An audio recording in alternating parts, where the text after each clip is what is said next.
আবু বকর সিদ্দিক রাদিয়াল্লাহু তাআলা আনহু চোখের পানি ছেড়ে ছেড়ে কাঁদতেছে, বলতেছে আপনাকে কি আমি কোনো কষ্ট দিয়েছি?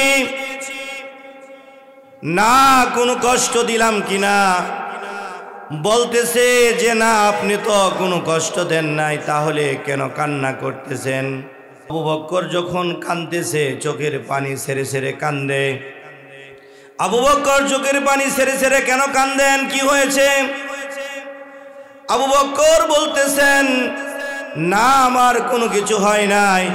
আপনি যে এমন কাপড়গুলি ফেরত দিয়েছেন, বলতেছেন আবু বকর টাকা দিয়ে দেন, এই জন্য আমি কাঁদতেছি, এই জন্য আমি কান্দি।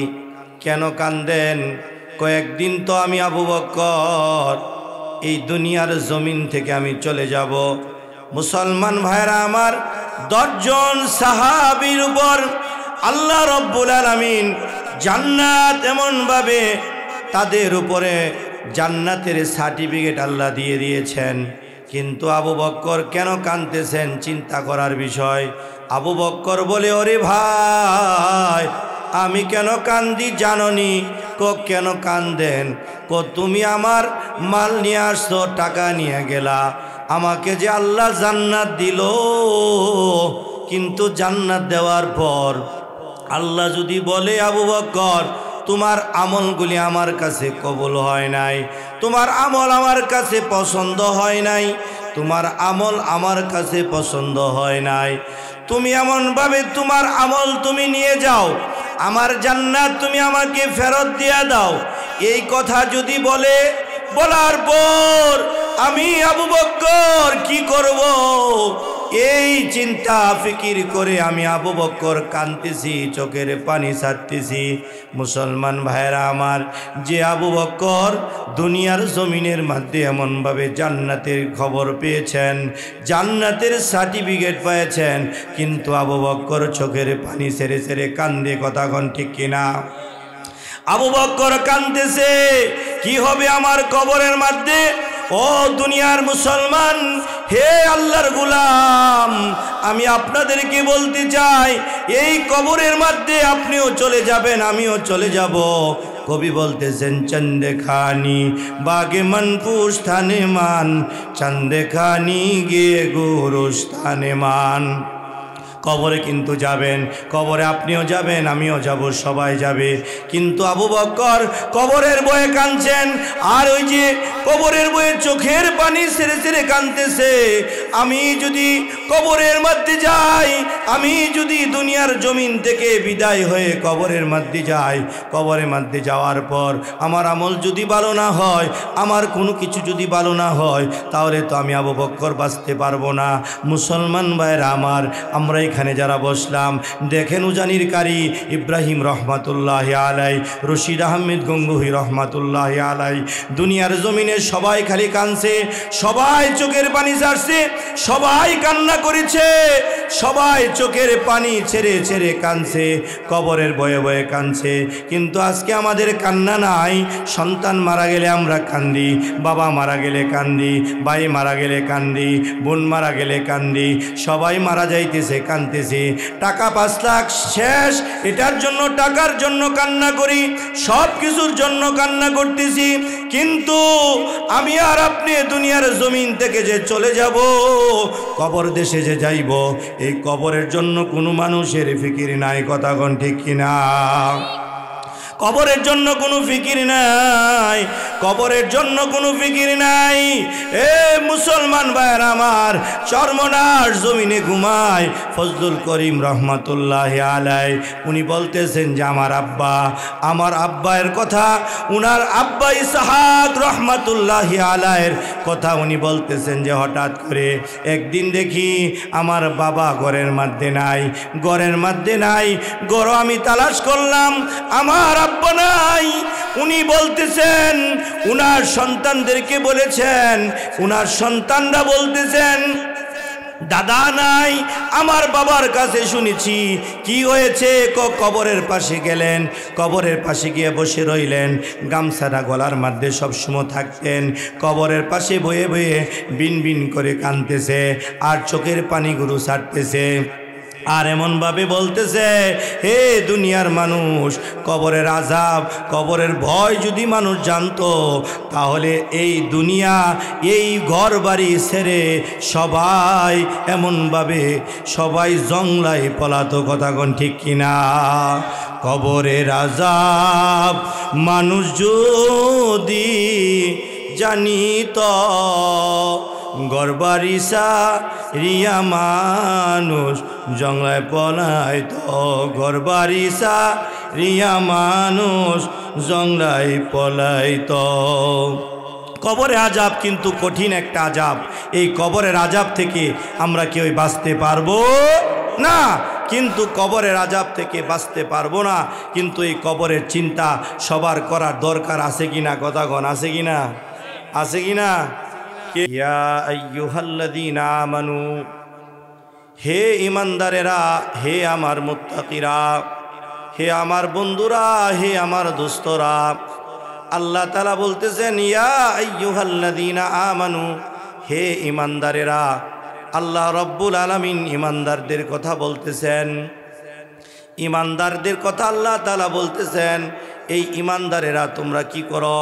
আমি আল্লাহ রব্বুল আলামিনকে তোমরা ভয় করো। ওয়ালা খাউফুন আলাইহিম ওয়ালা হুম ইয়াহজানুন। আমি রব্বি কারিমকে কি করো? ভয় করো। কিন্তু আমরা ভয় কীরকম ভয় করি? এরকম ভয় আমরা করব যে রকম ভয় করলে দুনিয়াতে আমরা উপকৃত হতে পারি। ওই রকম ভয় করার দরকার আছে কিনা? কথাগণ, ওই রকম ভয় আমাদের করার দরকার আছে। আমরা ওই রকমভাবে ভয় করব। নর্মাল কোনো ভয় করলে কোনো লাভ হবে না। দুনিয়ার জমিনের মধ্যে ভয়ের কয়েকটা প্রকার আছে। দুনিয়ার দ্বারা একটু বোঝায়, চৌকিদারকে মানুষ বেশি ভয় পায় না, গ্রাম পুলিশকে বেশি ভয় পায় না, এমনভাবে পুলিশকে একটু ভয় পা, আর্মি দেখলে আর একটু পা। কথাগণ ঠিক কিনা? সেনাবাহিনী দেখলে আর একটু পা, র্যাব দেখলে আর একটু বাড়ি সাইরা চলে থাকে। কথাগণ ঠিক কিনা? ভাইরা আমার, এই তো অবস্থা। কিন্তু যদি দুনিয়ার প্রশাসনের দিকটা যদি এই হয়, তাহলে কবরের দিকটা আপনি একটু চিন্তা করে দেখেন যে কবরে যে আপনি যাবেন, এই কবরে যাওয়ার সময় কীরকম ভয় করতে হবে। কবরের মধ্যে আমার আপনার যে প্রশ্নের জবাবগুলি যে আল্লাহ রব্বুল আলামিন আমার আপনার কাছ থেকে যে নিবেন, মা রব্বুকা, মা দিনুকা, মা নবিয়ুকা, এই যে আমরা প্রশ্নের জবাবগুলি সবাই জানি। এখানে সবারই জিগাইলে হুজুর আমরা পারি, এই ওয়াজ করা লাগবে না। কি পারেন? কিছুই পারেন না, কিছুই পারেন না। আপনি মৃত্যুবরণ করবেন, যখন জিজ্ঞাসা করবে মা রব্বুকা, আপনি বলতে পারবেন না। কেন? কষ্ট করেন আমারে হুজুর, কেন বলতে পারবো না?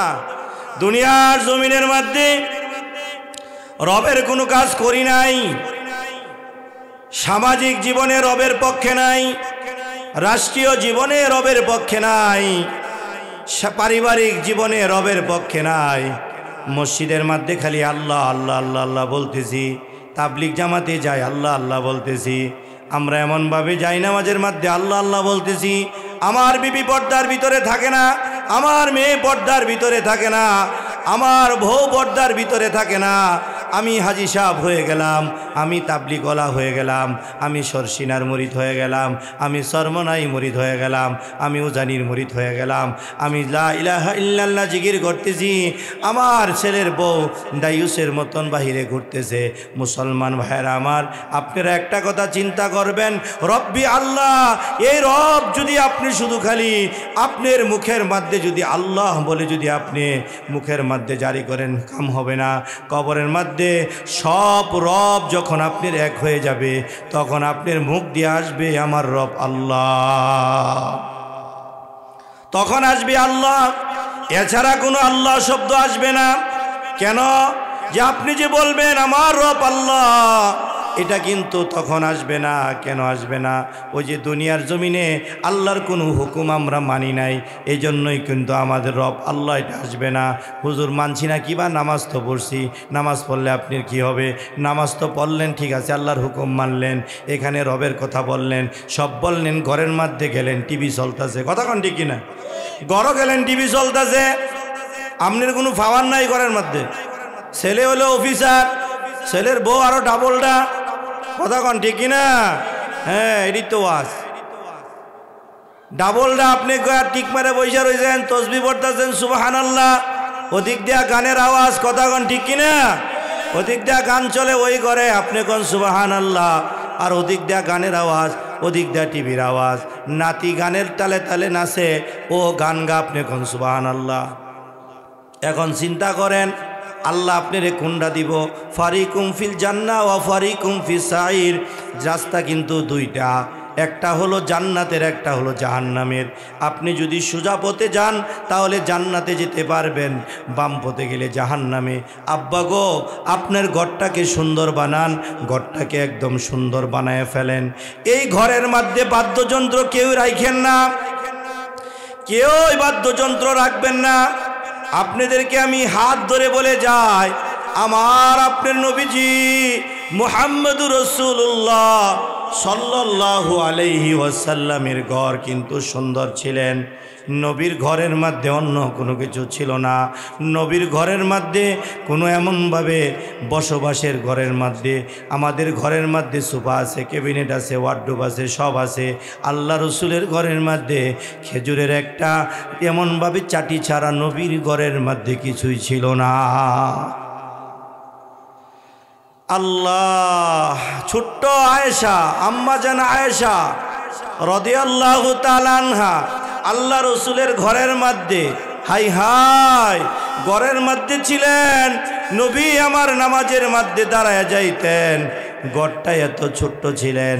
ডান দিকে বাম দিকে যখন এইভাবে ওইভাবে যখন লড়াচড়া করতেন, আল্লাহ রসুলের শরীরের সাথে এমনভাবে আম্মা জান আয়েশার শরীর বেজে যাইত। নামাজও দাঁড়াইছে, শরীর বেজে গেছে, হাত বেজে গেছে, পা বেজে গেছে, কিন্তু নবী নামাজ পড়েছে।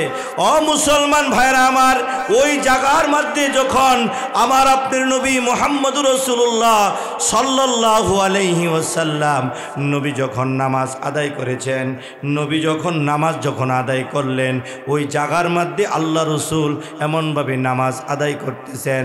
নবীজি নামাজ পড়তে হঠাৎ করে আম্মা জান আয়েশা বলে, আমি এমনভাবে তাকায় দেখি গো যে জায়নামাজটা এমনভাবে ভিজা দেখা যায়। সুবহানাল্লাহ, জায়নামাজ ভিজা দেখা যায়। চিন্তা করলাম জায়নামাজের মধ্যে কি আমার মশক পড়ে গেছে কিনা, আমার ঘরের এমনভাবে পানির পাতিল কি পড়ে গেল কিনা। আম্মা জান আয়েশা দৌড়ায়া এমনভাবে হঠাৎ করে ঘর থেকে উঠে বাহিরে গেলেন। বাহির থেকে যৌতন তেলের এমনভাবে বাতি কুপি এমনভাবে আনলেন, এনে ধরাইলেন। ধরায় দেখে না রে, মশকের জায়গায় মশক আছে, পানির পাতিলের জায়গায় পানির পাতিল আছে, সব জায়গায় সব আছে রে, কিন্তু কিসের পানি হলো? চাকায় দেখেন অন্য কিছু না, আমার আপনার নবী মুহাম্মদুর রাসূলুল্লাহ সাল্লাল্লাহু আলাইহি সাল্লাম সরকারে দো আলম নবীজি এমনভাবে চোখের পানি ছেড়ে ছেড়ে নবী কাঁদতেছে। দাড়ি ভিজে ভিজে নবীজির জায়নামাজ পর্যন্ত ভিজে গেছে, জায়নামাজ পর্যন্ত নবীজির ভিজে গেছে। বাপরে, আমরা কান্দি না। আল্লাহ রব্বুল আলামিন বলতেছেন, বান্দা তোমরা বেশি বেশি করে কাঁদো, কম কম করে হাসো। হাসের জিন্দিগি বানায় নিছি, ঘরের মধ্যে হাসতেছি, নাতিকে নিয়ে হাসতেছি। না রে বাবা না, আমরা খালি কানব, কানতে হবে। নির্জনতাতে কান্দেন, একা একিতে আপনি কানবেন, চোখের পানি সেরে সেরে কানবেন। এই জমিনে কান্নাওয়ালা চোখের এমনভাবে দাম, কান্নাওয়ালা চোখের দাম আছে, কান্নাওয়ালা চোখের দাম। জবানওয়ালা এমনভাবে জিহ্বাটা যখন জিকির দ্বারা পেঁচায়া বিজায়া রাখবেন, এই জবান জিকিরওয়ালা জবানের মালিকের কাছে দাম, আর কান্নাওয়ালা চোখের আল্লাহর কাছে দাম। সুবহানাল্লাহ। আজকে আমরা কান্দি না, কোনো কিছুই করি না। পেগম্বর আমার আপনার নবী চোখের পানি ছেড়ে ছেড়ে কাঁদতেছে। আম্মা জান আয়েশা বলে, হাবিব আমার, আপনি কেন কাঁদেন? কি হয়েছে? না, আমি কেন কান্দি জানুনি? আমি অন্য কিছুর জন্য কান্দি না, আমার উম্মতের চিন্তায় আমি পেরেশানি হয়ে কাঁদতেছি। আজকে আমরা নবীর উম্মত হইয়া নামাজ পড়ি না, নবীর উম্মত হইয়া মেসক করি না, নবীর উম্মত হইয়া দস্তরখান বিছাইয়া খানা খাই না, নবীর উম্মত হইয়া নবীর একটা সুন্নত আমরা মানি না। ডান পা দিয়া জুতা পরবো এটাও পরি না, ডান হাত আগে দিব এটাও দেই না, বিসমিল্লাহ বলে পানি খাইব এটাও খাই না। এরে বন্ধু, খাওয়ার মাঝখানে এমনভাবে আল্লাহুম্মা লাকাল হামদু ওয়া লাকাল শুকুর এই দোয়াটা পড়বো এটাও পড়ি না। 3 লুকমা দিয়া এমনভাবে মাঝে মাঝে ডুব দিয়া পানি খাইব এটাও তো খাই না, কোনো কিছুই করি না, আর এমনভাবে পানিও খাই না। বন্ধু আমার আপনার চিন্তা করার বিষয়, নবী যে কাজগুলি করে গেছেন, নবীর আদর্শ, নবীর জিন্দেগি আমার আপনার ভিতরে পালন করতে হবে, নবীর আদর্শ আমার আপনার ভিতরে ঢুকাইতে হবে। নবী যেভাবে কাজ করে গেছেন ওইভাবে আমার আপনার কাজ করার দরকার আছে কিনা কথা কন।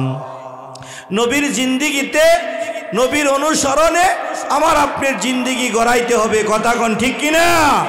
আজকে দেখেন দোকানে মানুষের অভাব নাই, আজকে দেখেন জিলাপির কাছে অভাব নাই, আজকে দেখেন পেঁয়াজুর দোকানে অভাব নাই, কিন্তু মানুষ খালি অভাব মসজিদে আর মাহফিলে, কথা কন ঠিক কিনা। মসজিদে যাবেন কাতার খালি, আপনি নাটকের মঞ্চে যাবেন অভাব নাই মানুষের, কথা কন ঠিক কিনা। আপনি যে জায়গায় যাবেন ওই জায়গার মধ্যেই দেখবেন মানুষ, মসজিদের মধ্যে মানুষের মধ্যে এমনভাবে কাতার, ফজরের সময় 1 কাতার 1.5 কাতার, অল্প জিনিস। ইমাম সাহেবকে জিজ্ঞাসা করলে কে 1 নাম্বার মুসল্লি, ইমামরে জিজ্ঞাসা করলে পাওয়া যায়, কথা কন ঠিক কিনা। আমরা কিছু আছি হঠাৎ মুসল্লি, এগুলি হঠাৎ মুসল্লি কি জানেন, হঠাৎ করে এলাকার মধ্যে জানাজা হইল, সুন্দর পাঞ্জাবি লাগাইয়া, টুপি একটা ঝিলিমিলিটা লাগাইয়া, বাস আতর সেন্ট লাগাইয়া সাদা পায়জামা পইরা যাইতেছে, আর খালি ঘন ঘন সালাম দিতেছে, কথা কন ঠিক কিনা। দেয় কিনা? আপনাদের এলাকা দেয় না, আমার এলাকায় দেয়, আমি আমারটা বলতেছি, ঘন ঘন দেয়। আর দেখবেন দাঁড়ায় রয়েছে, সুন্দর করে দাঁড়ায় রয়েছে, যে একটু যদি কথা কইবার দিত তো একটু বেশি ভালো হইতো। ভাইয়েরা আমার, এই যে হঠাৎ নামাজি হলেন, সাপ্তাহিক নামাজি হলেন, বছরিয়া নামাজি পড়লেন, 2 ঈদের নামাজে যাইব, গিয়া দেখবেন ওই মাঠের ইমাম সাহেবের পিছনে বড় একটা জায়নামাজ নিয়ে দাঁড়াইব। আল্লাহর কসম সারাদিনে 1 ওয়াক্ত নামাজও পড়ে না, কথা কন ঠিক কিনা। হ্যাঁ, ওইখানেই দাঁড়া, ধাক্কায় দুক্কায় দাঁড়া, ওই যে কালেকশনের সময় 1000 টাকা দেয়, এটার লাগে মানুষ আর কিচ্ছু কনা, কথা বুঝছেন না। 1000 টাকা 500 টাকা বাহরা দিয়া দে, কনে ওইটা লিয়া যাও। হ্যাঁ, চিন্তা করে যে 500 টাকা 1000 টাকা দেয় মনে হয় মাওলার জান্নাত পারলাম। হারি ভাই, এত না, এটা কিন্তু বাপদাদার ঐতিহ্য সম্পদ না যে জান্নাত আপনাকে আল্লাহ তাআলা এইভাবেই দিয়া দিবে। সহজ পাইবেন না, সহজ পাইবেন না, কঠিন অবস্থা। চোখ বেঁধে আপনাকে এখন ছেড়ে দেই, আপনি বাজার পর্যন্ত যাইতে পারবেন না, ঘর পর্যন্ত ঢুকতে পারবেন না, ঠাসঠুস করে বেজে যাবেন, মাথা ফেটে যাব।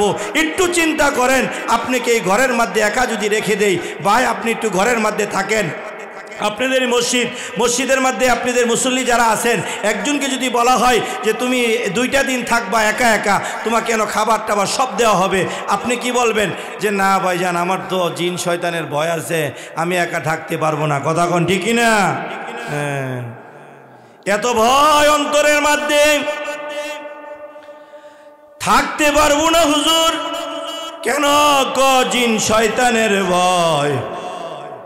কিন্তু কবরের মধ্যে অল্প একটু জাগারে বাবা, যে জাগার মধ্যে কোনো বাতি নাই, কোনো সাথী নাই, কোনো বন্ধু নাই, কোনো বান্ধব নাই, কেউ নাই। কবরের মধ্যে ডাইনেও মাটি, বামেও মাটি, উপরেও মাটি, নিচেও মাটি, মাটির একটা বিছানা।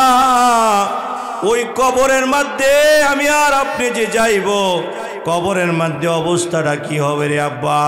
একটু চিন্তা করলাম না। এই দুনিয়ার টাকা কবরে যাবে না, দুনিয়ার সম্পদ কবরে যাবে না, এই দুনিয়ার বাসা ভাড়া কবরে যাবে না, কোনো কিছুই কবরে যাবে না। আপনার এমনভাবে দামি চেয়ার কবরে যাবে না, আপনার কোনো কিছুই কবরে যাবে না। কবরের মধ্যে একমাত্র যাবে আপনার আমল। দুনিয়ার জমিনে যে আমল করেছেন তা কবরের মধ্যে যাবে, অন্য আর কোনো কিছু কবরের মধ্যে যাবে না, অন্য আর কোনো কিছু কবরে যাবে না। কিন্তু আজকে কবরের চিন্তা আমরা কেউই করি না। কেন রে আব্বা করি না? আজকে এই বাড়ি গাড়ি সব কিন্তু আপনার থাকবে। কবরের চিন্তা যে ব্যক্তি করবে সেই তো প্রকৃত মুমিন। যে কবরের চিন্তা করবে সেই হলো প্রকৃত মুমিন। কবরের চিন্তা যে না করবে তার মধ্যে মুমিনত্ব থাকবে না। কেন? তার মধ্যে তো ভয় নাই, কবরের চিন্তা নাই, কোনো কিছু নাই। এই কবরের মধ্যে ডান দিকের বাম দিকের মাটির চাপ সহ্য করতে পারবো কিনা কথা কন? দুনিয়ার জমিনে পিঁপড়ার কামড় সহ্য করতে পারি না, হুজুর মশার কামড় সহ্য করতে পারি না, এই কবরের মধ্যে সাপ বিচ্ছুর কামড় কেমনে সহ্য করব? কবরের ডান দিকে বাম দিকের মাটির চাপ কেমনে সহ্য করব? কবরের মধ্যে সহ্য করার মতন এমনভাবে কবর না, এইখানে কোনো মানুষ থাকবে না, কোনো ভাই থাকবে না, কোনো বোন থাকবে না, কোনো কিছুই থাকবে না। সব কিন্তু এমনভাবে, কবরটা এমনভাবে শূন্য। এই শূন্য ঘরের মধ্যে আমার আপনার একা একা থাকতে হবে কথা কোন ঠিক কিনা? একা একা কবরে থাকবো রে ভাই। এই কবরের মধ্যে যে একা একা থাকবো, দুনিয়ার জমিনের মধ্যে আমল করেন, দুনিয়ার জমিনের মধ্যে আমল করেন। আপনি নামাজ পড়েন, আপনি রোজা রাখবেন, আপনি হালাল খাবেন, হারাম থেকে বেঁচে থাকবেন, সুদ ঘুষ খাইবেন না, পর্দার বেপর্দায় আপনি চলবেন না, জীবনটা আপনি সুন্দর করে চালাবেন। আপনি যখন জীবন সুন্দর করে চালাবেন, আপনার জীবনটা কিন্তু সুন্দর হয়ে যাবে। ওরে দোস্ত আমার, আপনি নবী মুহাম্মদ রাসূলুল্লাহ সাল্লাল্লাহু আলাইহি ওয়াসাল্লাম নবীজি বলতেছেন, ও আমার সাহাবারা, ও আমার সাহাবারা, দুনিয়ার জমিনের মধ্যে এমন একদল আমার উম্মত দুনিয়ার জমিনের মধ্যে থাকবে, তারা খালি শিরিক গুনাহ করবে। তারা এমনভাবে শিরিকের দিকে ধাবিত হবে। শিরিক গুনাহটা কোনটা আপনারা মনে করেন? ছোট্ট একটা জানাজার ঘটনায় আমি বলি। জানাজা হলো, হঠাৎ করে অ্যাক্সিডেন্টে মারা গেল। অ্যাক্সিডেন্টে মারা যাওয়ার পর আমরা মাইক ধরে বলতেছি, ভাইয়েরা আমার, আমরা মাইক ধরে সুন্দর করে বলি যে এই মানুষটা অকাল মৃত্যু হয়েছে, তার জন্য আমরা শোকাহত। অকাল শব্দের অর্থ আপনি বলার সাথে সাথে শিরিক হয়ে গেল। বলেন নাউজুবিল্লাহ। অকাল বলা যাবে না, আল্লাহর জন্য এইটাই কাল। আল্লাহ আজকে নিয়েছেন, এইটাই আল্লাহর জন্য কাল। আল্লাহ কালকে নিবেন, এইটাই তো মালিকের জন্য কাল। কথা কোন ঠিক কিনা? মালিকের জন্য কাল বলতে কিছু নাই। গর্তে বাহির হলেন, হঠাৎ করে এমনভাবে মাথাটা আপনার দরজার মধ্যে, গেটের মধ্যে বেজে গেল। আপনার মা বলতেছে, বাবা রে আজকে যাস না। কেন গো মা? মাথা বেজে গেছে, তোর বাধা পড়ে গেছে, যাইস না। এটা হলো শিরিক গুনাহ। করে কিনা কথা কন? যাইতেছে, হুচুটকায়া পারে নখ এমনভাবে উল্টে গেছে, যাইস না, তোর বাধা পড়ে গেছে। এটা হলো শিরিক গুনাহ। কথা কন ঠিক কিনা? লাউ গাছে এমনভাবে, কদু গাছে, বিভিন্ন ফল ফলান্তি গাছের মধ্যে জুতা জাডা এমনভাবে ঝাড়ু টানায় ধুয়ে দেয়, চোখ লাগবো, এটাও কিন্তু শিরিক গুনাহ। কথা কন? এই গুনাহগুলি কিন্তু মানুষ করে, এই গুনাহগুলি প্রতি ঘরের মধ্যে হয়ে গেছে। আপনি দেখবেন এটা করে, ওই গুনাহগুলি করে, সব গুনাহগুলি করতে থাকে। 6-7 মাস যখন হয়ে যা, মা বোনদের যখন গর্ভে সন্তান আসে, 7 মাস হয়ে গেলে বাপের বাড়িতে মুরুক নিয়ে আয়ে, কথা কোন ঠিক কিনা? খাসি নিয়ে আয়ে, এমনভাবে বেআইনের বাড়িতে আয়ে, বেআইয়ের বাড়িতে আয়ে, অনেক কিছু নিয়ে আয়ে, মিষ্টি নিয়ে আয়ে, পিঠা নিয়ে আয়ে, এই বাড়িতে ওই বাড়িতে মানুষে দেয়া নেন। কেন? আমার ছেলের বউয়ের তো সন্তান হবে, এই জন্য মানুষ আসছে। বলেন নাউজুবিল্লাহ। চিন্তা করেন, আপনার ছেলের বউয়ের সন্তান হইব, নাতি বউয়ের সন্তান হইব, এটা মানছে টেন কর লাগতো কে? হ্যাঁ হুজুর, এটা কর লাগবো তো। না কইলে কি উপায় আছে নাকি? না কইলে এটার অবস্থা একদম করুন। কেন বলবো যে এটা ছোট লোক, এটার বাদ কিচ্ছুই নাই, এলেগি তো আইসে না। কথা কোন ঠিক কিনা? এলেগি আসে নাই, নাহলে তো কিছু নিয়ে আইতো, খাসি মুরুক নিয়ে আইতো, সবাই রাঙ্গরে খাওয়াইতো। এই বেটি, তোমার বাপের মতন এরম, হ্যাঁ এমন বখিল কোনো মানুষ হতে পারে না। কথা কোন ঠিক কিনা? এই বউর উপরে উল্টা বাকি কি করে, রিয়াকশন করে। আর আল্লাহর কসম করে বলছি আমি আপনাদেরকে, সাবধান, এই শিরিক গুনাহগুলি ছাইড়া দিবেন। পারবেন তো ইনশাআল্লাহ? পারবেন তো ইনশাআল্লাহ? এই যে মাদ্রাসা সহযোগিতা করবেন, পারবেন তো ইনশাআল্লাহ? পারবো তো ইনশাআল্লাহ? আমরা এই ছাত্রীগুলি এখানে ভর্তি করাবো, ভর্তি করাইয়া সেই ছাত্রীগুলিকে আলেমা, হ্যাঁ এমনভাবে জাহেরা, এমন একজন মহিলা হবে, এটা আমরা সবাই চাই না ভাই? সবাই চাই তো ইনশাআল্লাহ? সবাই চাই। এই জায়গার মধ্যে আমি 2 মিনিট একটা জিনিস বলতেছি, কার আব্বা আম্মা নাই একটু হাত তুলে দেখাই তো। যে হুজুর আমার আব্বা নাই আমার আম্মা নেই, ওইখানে বাজানরাও বয়ে রয়েছে, হাত নামাই। আচ্ছা, আহা, দেখেন এইখানে যাদের আব্বা আম্মা নাই, আপনারা যদি সারা দিন যদি বলেন আব্বার কবরের পাশে গিয়ে যদি ডাক দেন, আব্বা কি কবরের ডাকে সাড়া দিবে? সাড়া দিবে? দিবে না। বাপরে, যার বাবা নাই, যার মা নাই, সেই বুঝে মা বাবার বেদনা। কথা কন ঠিক কিনা? মা বাবাকে সম্মান করতে হবে, কথা কন, ইজ্জত করতে হবে। আমার আপনি নবী মুহাম্মদুর রাসূলুল্লাহ সাল্লাল্লাহু আলাইহি ওয়াসাল্লাম, একটু সুন্দর করে শোনেন, 2 মিনিটের একটা ঘটনা। নবীজি মসজিদে নববীর মধ্যে বসা, হঠাৎ করে তাকায় দেখে দূর থেকে একটা বৃদ্ধ মহিলা আসতেছে।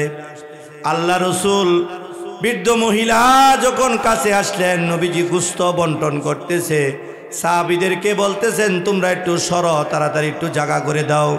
বলতেছেন ইয়া রাসূলুল্লাহ, কেন জায়গা করে দিব?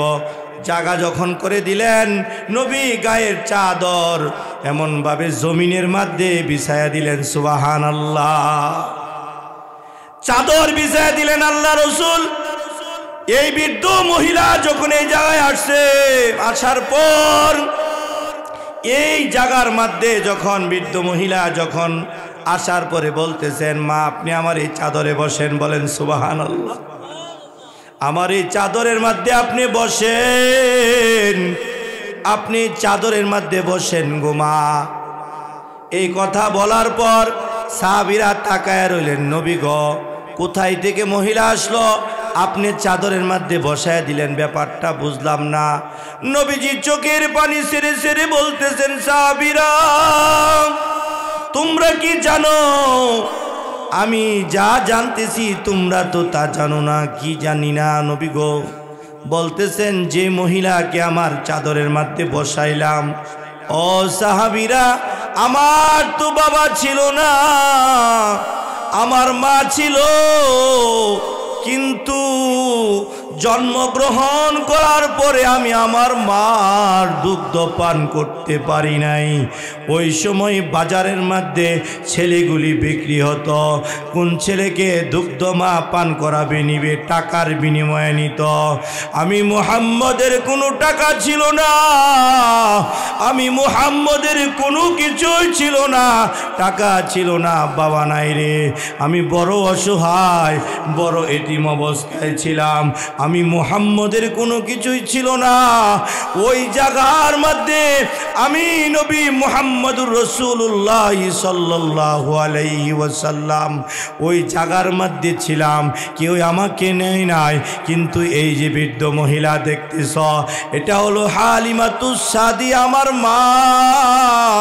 আমার মাকে আমি বসতে দিয়েছি, সুবহানাল্লাহ, আমার মাকে আমি বসতে দিয়েছি। আমার মা হালিমাতুস সাদিয়া আমাকে ওই জায়গা থেকে বাড়িতে নিয়েছে। আমার মার একটা দুগ্ধ আমি পান করেছি, আর একটা বায়েদের জন্য এমনভাবে ছিল, আমার মার দুধ পান করে আমি বড় হয়েছি। সাহাবীরা রে, আমি কি আমার মাকে চাদর কেন, আমি নবী যদি আমার শরীরের চামড়া দিয়া যদি পাপোশ বানায় দেয়, তবু তো আমার মায়ের ঋণ শুধু হবে না। মার কথা বলে নবী কাঁদতেছে হাউমাউ করে। এ মুসলমান ভাইয়ের আমার, মার কথা বলে যদি নবী যদি কাঁদতে পারে, আমরা এখানে যারা আছি, যাদের আমাদের আব্বা নাই, যাদের আব্বা নাই, যাদের আব্বা আম্মা কবরে আছে, বাপরে কবরে কি অবস্থা আছে আমরা কোনো সময় জানি না। কবরের খবর লওয়াও সম্ভব না, সম্ভব না কবরের খবর লওয়া। কিন্তু এই কবরের মধ্যে যে আমার আপনার মা বাবা যে এমনভাবে শুয়ে আছেন, মা বাবার কথা তো কোনো দিন আমরা মনে করি না। মা মাহফিলের মধ্যে আসছেন, মা তাকায় রয়েছে, আমার সন্তানের হাতের দিকে তাকায়া থাকি, আমার সন্তানের মুখের দিকে তাকায়া থাকি, আমার সন্তান দেখি আমাকে কিছু দেয় কিনা, আমার সন্তান কি আমাকে কিছু এমনভাবে বলে কিনা, মুখ দিয়া দোয়া করে কিনা, এরকম সব কিছুই মা বাবা তাকায়া তাকায়া দেখতেছে রে আব্বা। যাদের মা নাই, যাদের বাবা নাই রে তাদের মতন অসহায় আর কেউ নাই, কথা কোন ঠিক কিনা?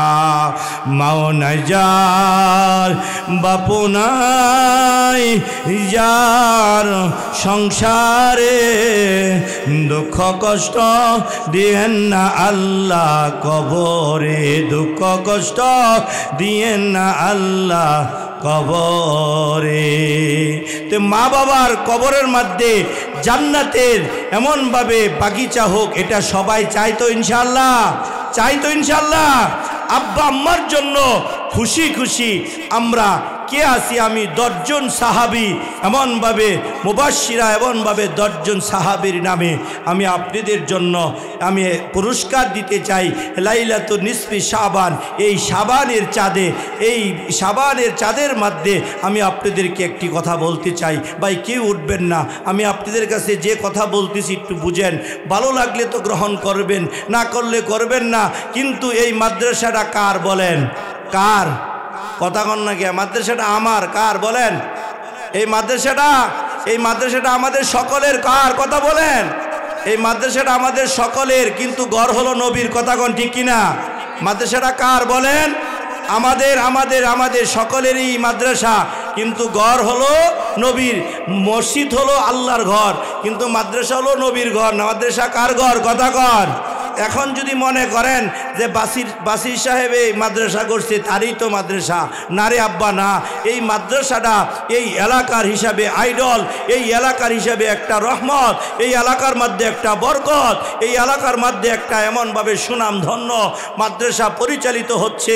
ছেলেরা মেয়েরা পড়তেছে, শিক্ষিকারা শ্রম দিতেছে, শিক্ষকরা শ্রম দিতেছে। এই মাদ্রাসাটা হলো আমাদের প্রত্যেকেরই, কথা কন ঠিক কিনা? এই বিকারিমের কাছে ভালো আমলের বিরাট দাম, কিন্তু আজকে কিন্তু আমরা ভালো আমল করতে আমরা রাজি না। আল্লাহ তাআলা বলতেছেন, বান্দা ফিরে আসতে হবে আমার কাছে। ইরজি ইলা রাব্বিকি রাদিয়াতাম মারদিয়া, আমার কাছে কিন্তু তোমাদের ফিরে আসতে হবে। ফিরে যে আসবা, কি নিয়ে আসবা একটু চিন্তা ফিকির করে দেখো। এ যুবক ভাই, ও বাবা, আপনারা যারা এখানে বসছেন, যদি বলি এশার নামাজ কারা পড়ছেন, কয়েকজন হাত তুলবেন, বাকিরা পড়েন নাই। কেন পড়েন নাই? কেন পড়ছেন না? এই মাহফিল কিন্তু এমনভাবে আপনার উপরে ফরজ না। ভাই একটু আওয়াজ বাড়াও। মাহফিল কিন্তু আপনার উপরে ফরজ না, কিন্তু এশার নামাজ আপনার উপরে ফরজ, কথা কন ঠিক কিনা? এশার নামাজ পড়েন নাই, বলেন তো মালিকের দরবারে কি আপনি, আল্লাহ তাআলার কি প্রিয় আদালতে কি আপনি জবাব দিতে পারবেন? জবাব দিতে পারবেন? জবাব দেওয়া এমনভাবে সম্ভব না। নামাজটা আমরা পড়ি না, নামাজের উপরে কোনো গুরুত্ব দেই না, নামাজ পড়ি না, আল্লাহ রব্বুল আলামিনের 5 বারের হুকুম কিন্তু মানি না, কিন্তু মনে করতেছি আমরা ইমানদার, কথা কোন ঠিক কিনা? আমরা ইমানদার মনে করতেছি যে হুজুর আমরা ইমানদার না। এরকম ইমানদার আল্লাহর কাছে কি এরকম নামাজ না পড়ে যদি মনে করি আমরা তো ঈমান এনেছি, আল্লাহ তাআলা বলতেছেন চালাকবাজি করে কোনো লাভ নাই, চালাকবাজি তোমরা কোনো সময় করবা না। আল্লাহ তাআলা কোরআন কারীমের মধ্যে আল্লাহ রব্বুল আলামিন বলতেছেন, আল্লাহ রব্বুল আলামিন কোরআন কারীমের মধ্যে বলতেছেন, খাতামাল্লাহু আলা কুলুবিহিম ওয়া আলা সামিইহিম ওয়া আলা আবসারিহিম, যে তোমরা চালাকবাজি করো না, মকরবাজি করো না, কোনো কিছুই তোমরা করবা না। সাবধান, আমি আল্লাহ তাআলার হাত থেকে রেহাই পাইবা না। আমি রব্বি কারীম দুনিয়ার জমিনের মধ্যে যাদেরকে ধরা দিয়ে দেই, যাদেরকে পাকড়াও করি, আমি আল্লাহ তাআলা কিন্তু ছাড়ি না রে বান্দা। সাবধান হুঁশিয়ার হয়ে যাও।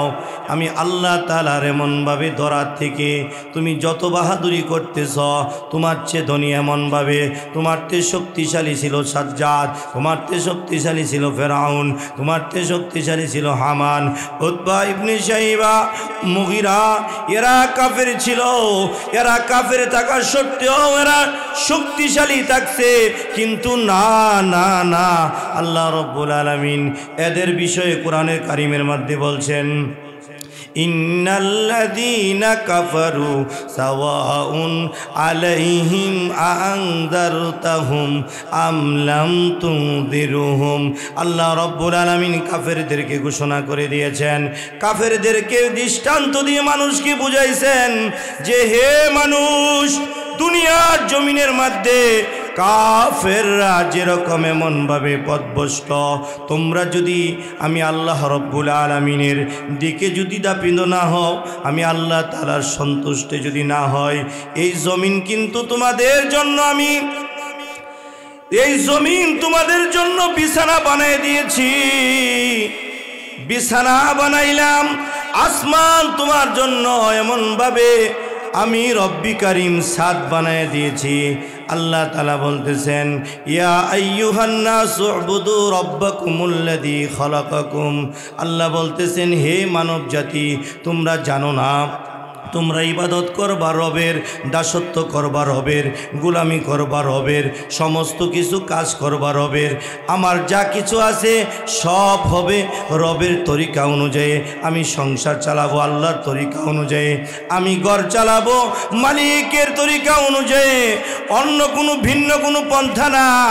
এই যে সুমাইয়া মহিলা মাদ্রাসা আপনারা দেখতেছেন, ছাত্রীগুলি লেখাপড়া করে, এরা কোরআন পড়ে, এরা হাদিস পড়ে, এরা ফিকা পড়ে, এরা তিরমিজি পড়ে, এরা আবু দাউদ পড়ে, এরা বুখারী পড়ে। এই যে ছাত্রীগুলা যে পড়তেছে, কোরআনের হাফেজা হইতেছে, এরে ভাই, মন কি চায় না যে আমার মেয়েটাও হাফেজ হয়ে যাক, আমার মেয়েটাও হাফেজা হয়ে যাক, আমি একজন এমনভাবে হাফেজার এমনভাবে বাবা হয়ে যাই। দুনিয়ার জমিনের মধ্যে যা কিছু আমি আর আপনি দেখতেছি, কোনো কিছুই কিন্তু আমার আপনার কাজে আসবে না। আমার একটা কথা আপনারা ভালো করে মনে করবেন, আমি কথাটা চতুর্দিক দিয়ে ঘুরে ঘুরে বারবার এক জায়গার মধ্যে কেন আনতেছি, যে এই দুনিয়ার জমিনের মধ্যে সর্বশক্তিমান বলেন তো কে? আল্লাহ কিন্তু সর্বশক্তিমান, কথাগণ ঠিক কিনা? আর ইমানটা হলো সবচেয়ে বড় মজবুত, কথাগণ ঠিক কিনা? ইমানের উপর সর্বদাই থাকতে হবে, কথাগণ ঠিক কিনা? ইমানের পথে অবিচল থেকে আমার মরণ যেন হয়, ইমানের পথে অবিচল থেকে আমার মরণ যেন হয়। আমরা সবাই চাই তো ইমানের সহিত মৃত্যুবরণ, কথাগণ ঠিক কিনা? সবাই চায় না ভাই? ইমানের সহিত আমাদের মৃত্যুবরণ করতে হবে, কথাগণ ঠিক কিনা? এই দুনিয়ার জমিনের মধ্যে আল্লাহ তাআলা আসমান এবং জমিন সব কিছু আল্লাহ তাআলা দিয়েছেন বুক করার জন্য। কার জন্য? ইমানদারের জন্য। কার জন্য? হুজুর এখন তো বেঈমানরাও করে, হ্যাঁ বেঈমানরা করবে, বেঈমানদের মধ্যে এখন কোনো বাধা দিবে না, আল্লাহ কোনো কিছুই দিবে না। একই পুরো পুকুরের মাছ বেঈমানও খাবে, মুমিনও খাবে, তাহাজ্জুদ গুজারিও খাবে, সব খাবে, কিন্তু এখন কোনো বাধা নাই। যখন হাসরের ময়দান কায়েম হয়ে যাবে, সমস্ত কিছু যখন এমনভাবে আস্তে আস্তে যখন কাতারগুলি শুরু হয়ে যাবে, তখন কিন্তু মনে করবেন যে তখন অবস্থাটা কি হবে জানেন? তখন কিন্তু ওই বেঈমানরা আলাদা হয়ে যাবে, বেঈমানরা তখন আমাদের কাছে আর থাকবে না, কথাগণ ঠিক কিনা? আমাদের কাছে তখন আর থাকবে না, বেঈমান তখন আলাদা হয়ে যাবে। এই জন্য মুসলমান ভাইয়েরা আমার, আমরা এখানে যারা বসছি, বাপ আমি আপনাদের হাতে ধরি, আমি আপনাদের পায়ে ধরি বলি, নামাজটা আব্বা ছাইরেন না, আল্লাহর হুকুমটা মানবেন। দুনিয়ার জমিনটা কিন্তু একদম তুচ্ছ একটা দুনিয়া, ক্ষণস্থায়ী একটা দুনিয়া। এটা কিন্তু আমার বাবাকেও থাকতে দেয় নাই, স্বার্থপর একটা দুনিয়া। দাদাকেও থাকতে দেয় নাই, স্বার্থপর একটা দুনিয়া। আমার আম্মাকেও থাকতে দেয় নাই, স্বার্থপর একটা দুনিয়া। এই দুনিয়া দুনিয়ার মধ্যে কেউই থাকতে পারে নাই। পালং আছে, আমার বাপ নাই। খাট আছে, আমার মা নাই। মার পান্দান আছে, মা নাই। এমনভাবে দাদার এমনভাবে জমিন আছে, দাদা নাই। সবাই চলে গেছে। আপনাদের এই পৌরসভার ভিতরে যারা ছিল, তারা মুরব্বী ছিল, তারা কোথায়? তারা তো চলে গেছে। ও ভাইয়েরা আমার, আপনারা এখানে যারা বসছেন, একদিন তো আপনিও চলে যাবেন, আমিও চলে যাব। আমি আর আপনি কবর দেশের যাত্রী হয়ে যাব, লাশ হয়ে যাব। লাইসা শব্দের অর্থ লাশ। লাশ যখন হয়ে যাব, কবরে যখন নিয়ে যাবে, তখন আমার আপনার অবস্থাটা কি হবে? আমি আর আপনি তো একটু চিন্তা করে দেখলাম না। হাই হাই, কবর কিন্তু এমন একটা জায়গা, যে কবরের জন্য সাহাবী আজমাইনরা কাঁদছেন, যে কবরের জন্য আবু বকর কাঁদছেন, যে কবরের জন্য উসমান কাঁদছেন। আবু বকর কিভাবে কাঁদছেন? আবু বকর কিন্তু একজন ব্যবসায়ী ছিলেন। আবু বকর ব্যবসা করতেন, কাপড়ের ব্যবসা করতেন। কাপড়ের ব্যবসা করার কারণে এমনভাবে কাপড় বেচতেন। হঠাৎ করে একজনের কাছে কিছু কাপড় বিক্রি করলেন আবু বকর সিদ্দিক রাদিয়াল্লাহু তাআলা আনহু। উনি কাপড় বিক্রি করার পর কাপড় 2 মাস পরে কাপড়টা ফেরত নিয়ে আসছেন। আয়েশা বলতেছে, আবু বকর আপনি একটা কাজ করেন। কি কাজ করব? বলতেছে, এই কাপড়টা তো পছন্দ হয় নাই, এই কাপড়টা আপনি নিয়ে নেন, ফেরত নিয়ে নেন, আমার টাকা আমাকে দিয়ে দেন।